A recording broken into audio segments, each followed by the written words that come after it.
మన మహర్షులు చెప్పిన వైద్య విధానమైన ఆయుర్వేదంలో ఈరోజు ఆముదం గురించి తెలుసుకుందాం. ఆముదాన్ని ఎవరైతే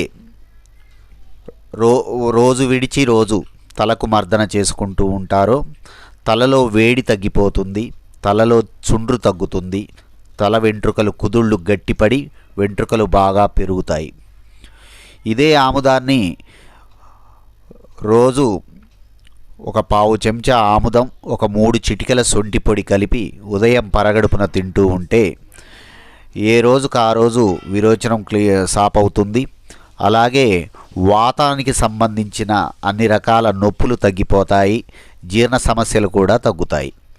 ఇదే ఆముదాన్ని మనం వాడే అన్ని రకాల వంట నూనెల్లో 1 లీటరు వంట నూనెలో కనీసం 100 గ్రాముల ఆముదం కలిపి ఉంచుకొని అన్ని రకాల వంటలకి ఈ నూనెను వాడటం వల్ల మనం ఆహార పదార్థాల్లో తినే విషానికి ఏ రోజుకు ఆ రోజు విరుగుడుగా ఉపయోగపడుతుంది. ఇదే ఆముదాన్ని అరికాళ్ళకు మర్దన చేసుకుంటూ ఉంటే కాళ్ళ పగుళ్ళు బాగా తగ్గిపోయి శరీరంలో వేడి కూడా తగ్గుతుంది. ఇంత గొప్ప అమూల్యమైన ఈ ఆముదాన్ని మనకు మహర్షులు ఇచ్చారు కాబట్టి మంచిగా వాడుకుందాం. జై ఆయుర్వేదం. మన మహర్షులు చెప్పిన వైద్య విధానమైన ఆయుర్వేదంలో ఈరోజు ఆముదం గురించి తెలుసుకుందాం. ఆముదాన్ని ఎవరైతే రోజు విడిచి రోజు తలకు మర్దన చేసుకుంటూ ఉంటారో తలలో వేడి తగ్గిపోతుంది, తలలో చుండ్రు తగ్గుతుంది, తల వెంట్రుకలు కుదుళ్ళు గట్టిపడి వెంట్రుకలు బాగా పెరుగుతాయి.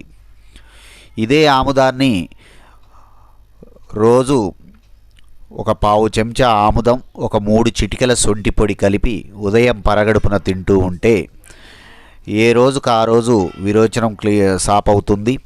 అలాగే వాతానికి సంబంధించిన అన్ని రకాల నొప్పులు తగ్గిపోతాయి, జీర్ణ సమస్యలు కూడా తగ్గుతాయి. ఇదే ఆముదాన్ని మనం వాడే అన్ని రకాల వంట నూనెల్లో 1 లీటరు వంట నూనెలో కనీసం 100 గ్రాముల ఆముదం కలిపి ఉంచుకొని అన్ని రకాల వంటలకి ఈ నూనెను వాడటం వల్ల మనం ఆహార పదార్థాల్లో తినే విషానికి ఏ రోజుకు ఆ రోజు విరుగుడుగా ఉపయోగపడుతుంది. ఇదే ఆముదాన్ని అరికాళ్ళకు మర్దన చేసుకుంటూ ఉంటే కాళ్ళ పగుళ్ళు బాగా తగ్గిపోయి శరీరంలో వేడి కూడా తగ్గుతుంది. ఇంత గొప్ప అమూల్యమైన ఈ ఆముదాన్ని మనకు మహర్షులు ఇచ్చారు కాబట్టి మంచిగా వాడుకుందాం. జై ఆయుర్వేదం.